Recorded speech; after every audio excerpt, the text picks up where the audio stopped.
आगे वाला है बेटा आपके जाति के आधार पर। जाति के आधार पर कितने प्रकार के वर्ण मिलेंगे बेटा? दो प्रकार के मिलेंगे। कितने प्रकार के? दो। रिपीट करते रहना साथ साथ में, ताकि आपको यही कंठस्थ हो जाए। घर पे जाके सिर्फ एक बार देखना है, जैसे शीशे में अपना डोर देखते हो ना, पहचान जाते हो। नहीं पहचान नहीं जाती, ऐसे ही पता बेटा, यहीं पे रिपीट करोगे ना तो पहचान जाओगे कि क्या पढ़ा था हमने क्लास में। देखिए पहला है बेटा कौन सा? सहजाति। और दूसरा कौन सा है? द्विजाति। सहजातीय और द्विजातीय। सहजातीय मतलब है सवर्ण और द्विजातीय मतलब बेटा मतलब एक जैसे वर्ण आएंगे। कैसे बेटा? एक जैसे वर्ण आएंगे, एक जैसे वर्ण आएंगे, ठीक है ना। और द्विजातीय मतलब है अलग अलग। कौन से बेटा? अलग अलग वर्ण आएंगे। समझ में आया? अब देखो सर, मैं पहला कर रहा हूँ सहजातीय का उदाहरण कर रहा हूँ। किसका? सहजातीय का या सवर्ण का। अब ध्यान से देख लेना बेटा, भी जो स्वर होते हैं, सहजातीय स्वर कौन से होते हैं और द्विजातीय स्वर कौन से होते हैं। तो इधर देखो बेटा, पहले लिख रहा हूं ए और ए, दोनों का डोर एक जैसा लग रहा है, तो ये कौन सा होगा बेटा? आ बनेगा। बनेगा कि नहीं बनेगा? अब देखो, अब जरूरी नहीं है ए प्लस ए ही हो, या बेटा आ प्लस ए भी होगा, लेकिन दोनों देखो बेटा एक ही परिवार या एक ही परिवार के। देखो बेटा दोनों की जो शक्ल है हम शक्ल लिखेंगे, नहीं दिख रहे क्या एक जैसे?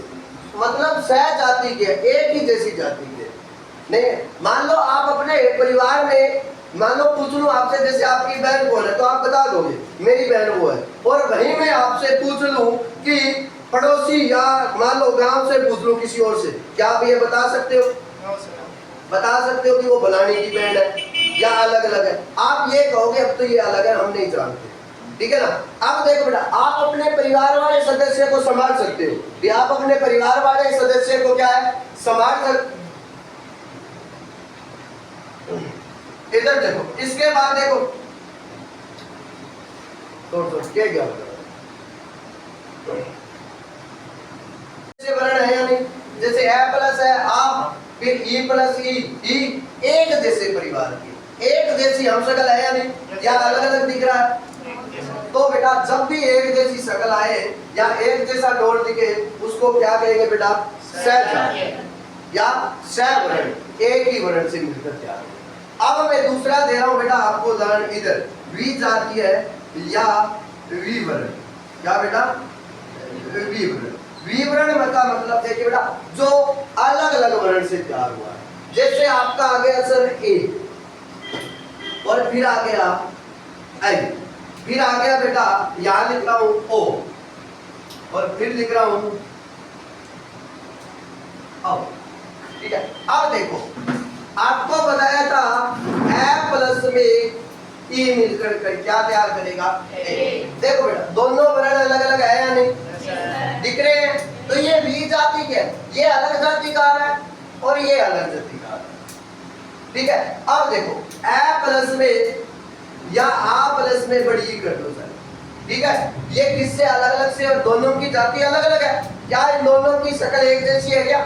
इससे मैं नहीं गा रही ना मैं, इसलिए ये क्या होगा? द्विवर्ण या द्विजातीय। इसके बाद देखिए बेटा ए प्लस में ऊ और फिर आ प्लस में बड़ा।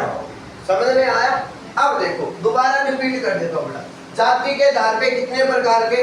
कौन कौन से? सहजातीय और द्विजातीय। सहजातीय और द्विजातीय। सहजातीय तो एक ही जाति के वर्णों या स्वर हो, जो दीर्घ स्वर कहलाते हैं। सहजातीय वाले दीर्घ स्वरों में आएगी, दीर्घ स्वर जो भी सभी सवर्ण में आएगी, या सहजातीय वाले दीर्घ स्वर में आएगी। क्योंकि देखिए बेटा दीर्घ कहलाता है, खुद में बड़ा पढ़ूंगा, संधि आगे करेंगे ना, तब बेटा देखिए ए प्लस में ए मिलकर क्या बनाता है? बड़ा आ प्लस में ए मिलकर क्या बनाता है?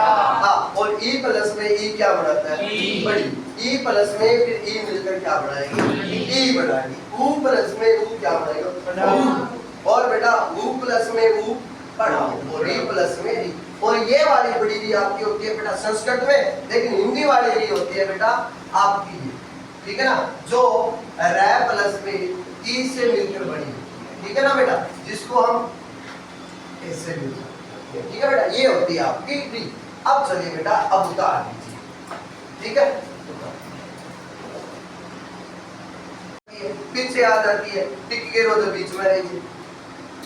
जीभ का काम तीन ही है, जब आगा आ जाएगी, ज्यादा पैं पैं करे तो आगा आ जाएगी, हैं, तो था मारते पोकटों को आते बेटा पैं पैं करो तो लारा उठ जाएगी जीभ। और चुपचाप ये शांत बैठे और नहीं यहाँ पे बैठे होता है, बेचारा लाई बैठे गीला, जब जीभ थोड़ी बीच में पड़ी है। मतलब कौन कौन से भाग में आएगी बेटा? पहला है अग्र भाग, ये आपकी जीभ है वो आगे की ओर, फिर आएगी मध्य भाग, दो बीच वाले भाग में रहेगी, और एक है आपका पीछे वाला भाग, पस से भाग से। अब देखिए बेटा आप बोलते जाना क्या बोल के देखिए बेटा ए, आपकी जीभ है ना मध्य वाले भाग में ही रहेगी, फिर कीजिए ए, जीभ यहाँ मध्य ही भाग में रह रही है बेटा, तो ए स्वर की ध्वनि बेटा कहां से निकलेगी? मध्य भाग से, ठीक है ना, ए कहां से आएगा? मध्य से। फिर देखिए आ, जीभ ला बेटा धरी ला रहा आ, जीभ ला रहा जा बेटा, सीधी बात नहीं है, पीछे ही जा रही है, बोल के देखिए आ, ये मुख को मारे तो चंद के को आकड़ तो जाकर वो ये आ, ठीक है ना, ऐसे नहीं करते आ, तो जीभ जाती है इस तरीके से